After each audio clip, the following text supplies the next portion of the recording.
I'm speaking with Bishop James E. Curry. You've come all the way from Connecticut to be with us at the National Summit on Nonviolence given by Black Women for Positive Change. Can you explain why you're here and what did you gain from being here? Well, I represent the Episcopal Diocese of Connecticut, which includes the whole state. So we're the place where Sandy Hook shootings happened. I helped to bury one of the children killed at that school shooting. And I've been this week at 3 vigils for young men who have been shot down on the streets of Hartford. We are a community of violence, and we need, especially in this time, in these weeks as we celebrate the 50th anniversary of the March on Washington, to reclaim nonviolence as our way of life. And the church needs to be part of that. We need to be connecting across state boundaries, across town boundaries. And this was the first of the observances for Martin Luther King's speech, I Have a Dream, that I was aware of. So I signed up as quickly as I could to be here at this church and with you as we reclaim the gospel of nonviolence. You know, as we reflect on the march some 50 years ago, what do you think we've made enough progress? I know we're not where we were, but do you think we're where we should be? Of course not. And what ways, I mean, what 3 things can we do to make a difference right now? I think we can start conversations across difference. I come from New England, where we live in mainly small towns, and everything happens in the small town. We don't look beyond ourselves. And that's true with our small cities. We don't look beyond ourselves. And what that does is gather us in groups, if not of like-minded people, groups that don't explore the alternatives as well as we might. So I think looking at conversations, churches need to be really deeply involved in this across the differences of race and class and gender and geography. So that's one thing. And the other is to present an alternative to violence. So many of our children are caught in cultures of violence, whether that be in the city or in the suburbs, and they don't know how to get out because there haven't been good role models for that.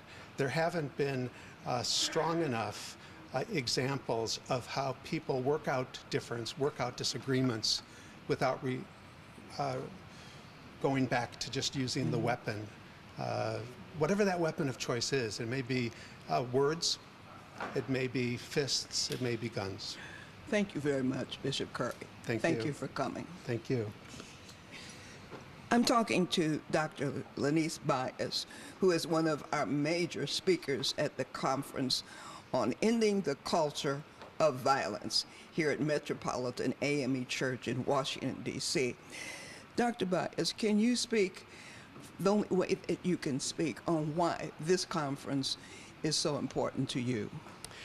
This conference is so important because we have reached a point in our nation where we're losing young people at such an alarming rate at the hands of other young people. And there is an awakening.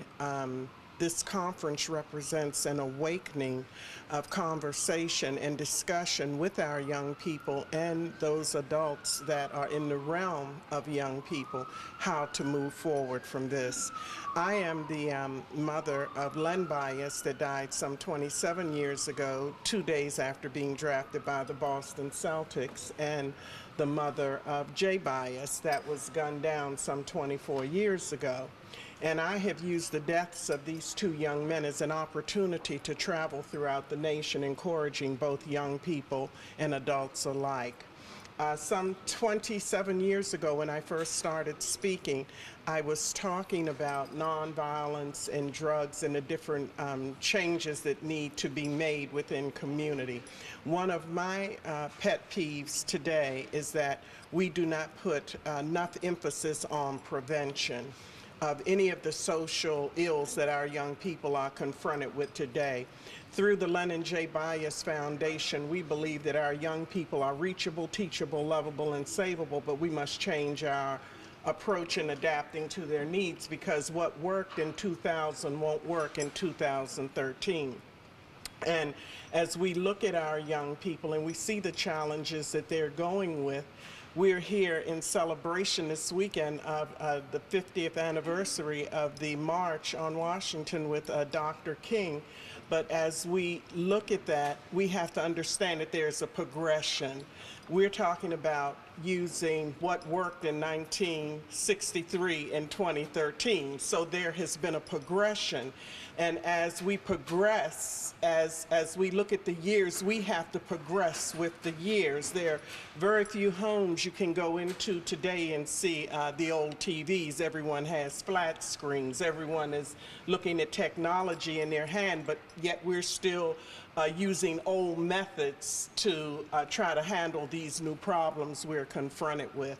So we believe that this conference today is happening all over the country in little pockets where there's an awakening to bring change. And I believe that hope is not extinct. I believe that the best is yet to come.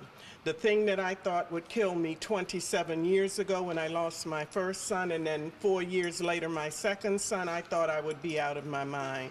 But I'm here today because of my faith in God and the mission that I have, and to be an example that we can make it no matter how hard it gets. Well, Dr. Bias, I stand with you, believing in my heart that Yes, the best the is best, yet it really to come. is. It Thank really you so is. much. Thank you. Imam Sheeref, thank you for coming to our first summit on stopping the culture of violence that we're having at Metropolitan AME Church in Washington, D.C. Do you have a perspective on some measures we can put forth to accomplish this? And what can we do at this point? Are things out of hand? What can we do? Well, as long as they're good people, there's always something that can be done. So it's never to the point where nothing can be done.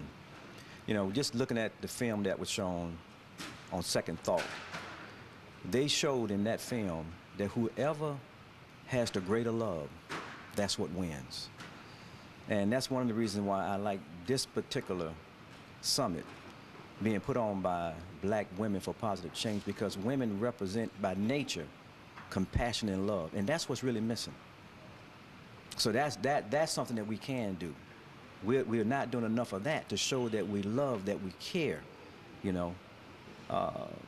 If we do more of that, holistically, meaning all of the different institutions that we have in our communities, and it has to start in the home. We can never change the streets until we change in the homes. If we begin to do that, then yes, things can change, and they will begin to change. We always see in the news about the clash of religions, but I see something different here at this summit, that the religions are bringing us closer together. Yes. Can you speak about that? Yes, and they should bring us closer together, because we all are from one common origin. We all go back to the human family of Adam. Our first identity was the human identity and is the human identity. All the other labels came after that identity. Adam was created. His identity was not a national identity. His identity was not an ethnic identity. His identity was not a racial identity. But he had the first identity and our original identity, which was human being. And that identity is strong enough to support every other identity that comes after it. And that's why right now our essence, our soul, we're speaking to the soul. You know, that has a universal a name. And it's not the labels. All these labels that came later can't prevent us from speaking to souls. And that's what it is. These things are affecting us regardless what label that we may have that may distinguish us from the human label. In the first march on Washington, and I was there as a teenager, there were many nationalities, many denominations. I think this should be brought out more. You know, it was an African American march. It wasn't Hispanic march. It was a march that brought all people together. Do you see that kind of diversity and variety in this march? Oh, absolutely, absolutely. Because these problems affect us all. We're promoting, and I see it promoted by this particular summit. Our community, includes everybody. Our community, our responsibility. We have a responsibility to work together. These problems are affecting us all. They are common to us all. So this is the key magnetism that's bringing us together right now. Imam Sheeref, thank you so much for attending the conference sponsored by Black Women for Positive Change. You're quite welcome, and thank you. I'm talking now to Keion Carpenter, who is a retired NFL star. And he's at this conference showing us how to turn football stardom into success and bring that back to the African American community. Would you go back over some of that you talked about earlier at the Black Women's Conference for Political Change? It was very exciting. Well, it's basically using the platform that God has given me. I was supposed to be a part of the statistic that young African American, I wouldn't be able to make it to 21 years old. While I stand here, I'm 35 years old and exceeded all odds. So I believe it's my job and my responsibility as a young African American to come back to my community and use the platform that the NFL has given me to be able to reach back and pour into the souls of our children. Because right now, that's just a starving generation that we have to save, and I just want to do my part. But you had an incredible story how you used what you learned in college, that you didn't think you was going to use it at this time, but you did use it to do some amazing things. Would you talk about that? Yes, well, God has a plan for each of our lives. And I had no idea that, going to Virginia Tech and getting a degree in residential property management would play a part in the Carpenter House Foundation, which is my nonprofit, in helping provide permanent housing for single mothers, single fathers, and low-income families. So, he had it in his plan, and he sent me to school so that I can get the expertise to be able to bless his communities. And that's all that I'm doing. I'm having a great time doing it. Well, because people often think that the footballs and basketball and baseball stars, they have all that money, but they don't use it for their community. What would you say to them? Well, I tell people all the time that being a professional athlete is a temporary job. It's the best temp job that you can have. I played only 8 years of my life, but I have the rest of my life to live. And there's a lot of guys and female athletes that are out here doing some wonderful things in the community. It's the sad things, you won't hear about them all unless it's something negative. But it's our job to unite, come together, because I believe in strength in numbers. And the more of us that can come together and presenting a positive message for our communities, showing hope to our children, that's where you can affect heavy change in our communities. And it starts with us. Right. Well, thank you so much for being here and sharing with us today. It's my pleasure meeting you. I'm talking to Erin Gormley, and I understand that you have treated children who have been shot. You're a medical professional? Yeah, for about 11 years I worked over at Kennedy Krieger Institute up in Baltimore City and Johns Hopkins, and I've worked with children who have been shot through stray bullets, through on purpose by other teens, dealing with kids who have quadriplegia, paraplegia, head injury. And yeah, I mean, you can't look at that and not want to make a difference. And I've actually been home with my children after I gave birth to my first, and then became active in the movement again. So you see the consequence of violence. You touch it, you live with it. So what do you say to young people now? What do you say to them? Well, I mean, I when I was working there, seeing a woman a 17-year-old woman who has a 1-year-old child, who someone at a party went over to her and shot her in the neck, and she's a C3 quad.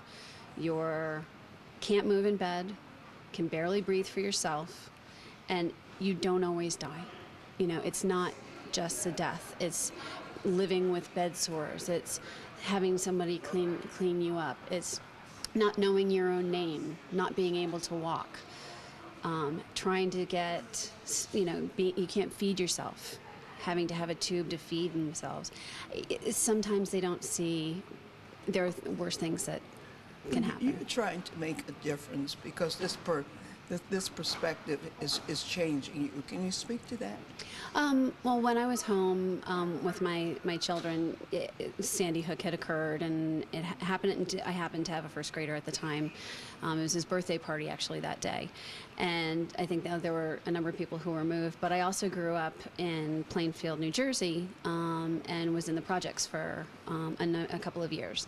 And it's not that I didn't live with that side of things too. So, it's not monochromatic. It's not a monochromatic problem. And even though it definitely spawned and started the conversation, it's not the end of the conversation, and it's not limited just to legislation.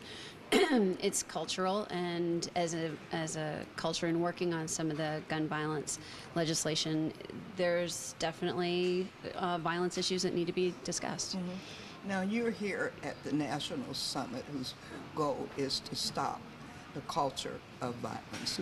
What do you walk away from here with? Well, I'm really impressed with the upswell of having multiple faiths come together to talk about this, between PICO and Faiths United and Black Women for Positive Change and some of the other groups coming together to really build an upswell of making a change in our culture on how we look at violence, how we look at how violence is committed, and what our communities need. I think this is a wonderful start. Well, we sure appreciate your being with us, and we remember to add some of the misery that people go through after the shot. It's not just the dying, but it's those who are left to live. Thank you so much. Thanks. I'm talking to a fabulous actress, Narlyia Sterling, who played Nisi in the documentary we just saw, Second Thought. Now, you played a person who was contemplating shooting somebody, right? Yes. Violence. I mean, what did that do to you to play that role? Well, the role of Nisi was a very taxing role. It did definitely take me to a deep, dark place.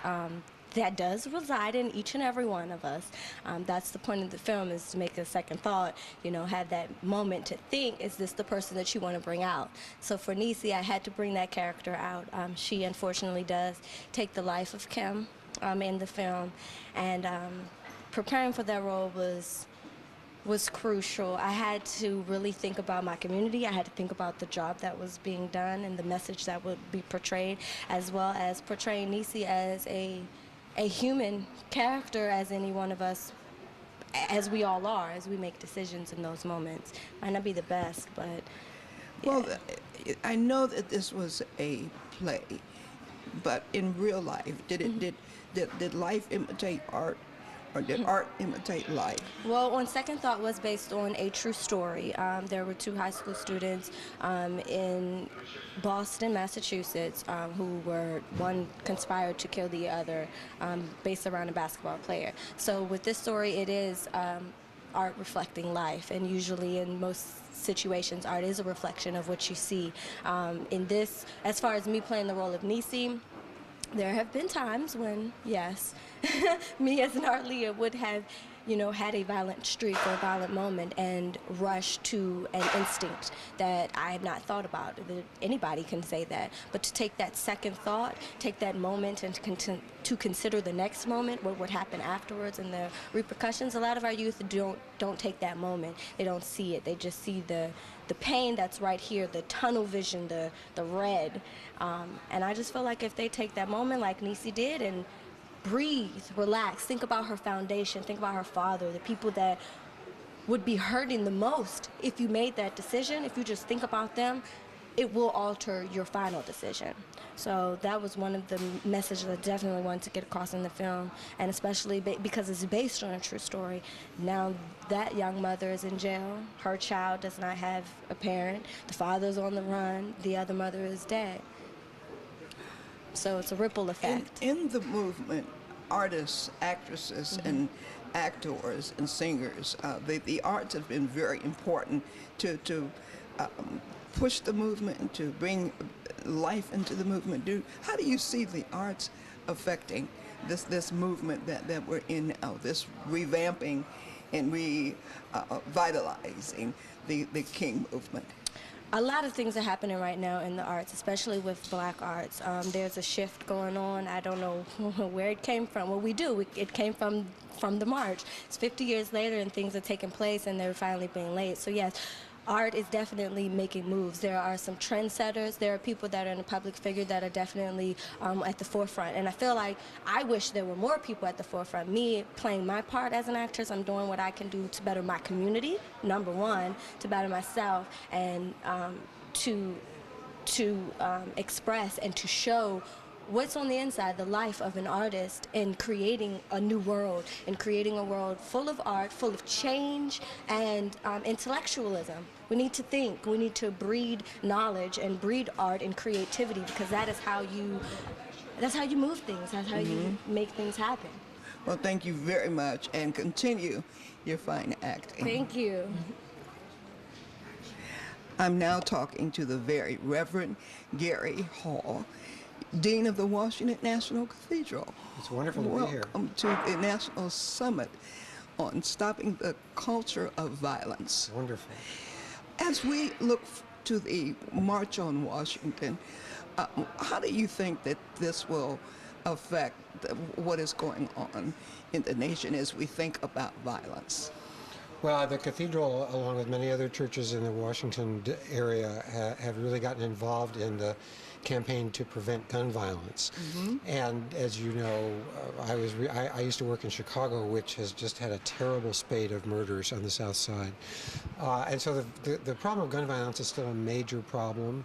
And also the recent, acquittal of Mr. Zimmerman, which is also is not only racial profiling, but is also a gun violence episode. I'm hoping that all the attention that the March on Washington is bringing to this anniversary will also bring attention to the problem of violence in America and of racial profiling, which are two very serious issues I think we still need to contend with. Well, it certainly is time for, I think, the church to speak louder, churches, synagogues, all of them to have a stronger voice. Am I right about that, or do you think? Absolutely. I mean, we Christians follow someone who died at the hands of violence. So, I mean, if we follow Jesus, and Jesus, our own, who we believe is the Son of God, but is also our leader, if we believe that Jesus suffered at the hands of violence, then we Christians, I think, need to do everything we can, first to empathize with victims of violence, but then also to stop it and to heal the society. So absolutely, I would love, and it's not a morally ambiguous issue, gun violence. I mean, there's no positive case to make for gun violence. And so I think it's one issue that the churches and the synagogues and the whole interfaith community can really come together and stand on. But gun violence, of course, is the big picture. But there's also violent speech, there's violent lyrics. How do we grab hold of this big issue that seems to be have so many tentacles? Well, I don't entirely know. I mean, I'm from Los Angeles originally, and I do think that some of the arguments about violence in the media and in music and in movies and television need to be taken seriously. I mean, I know the studies differ on this, but I just don't think that you can go and watch all these shootings on television and in movies and in video games and then not have that affect you, not have that desensitize you. So I think the media has some responsibility in dialing back the violence on our television screens. I think we need to find a way as Americans to talk to each other civilly across our political divides in ways that don't stigmatize other people. I mean, the language that we've used really against every president in my lifetime, the people that don't like that person have always been pretty rough in the ways they've talked about that person. I think we need to be more responsible personally for our use of language, in addition to calling Hollywood to account. Well, I certainly could agree with everything that you said, so thank you for being here. Well, it's a real privilege. Yes. Thank you so much.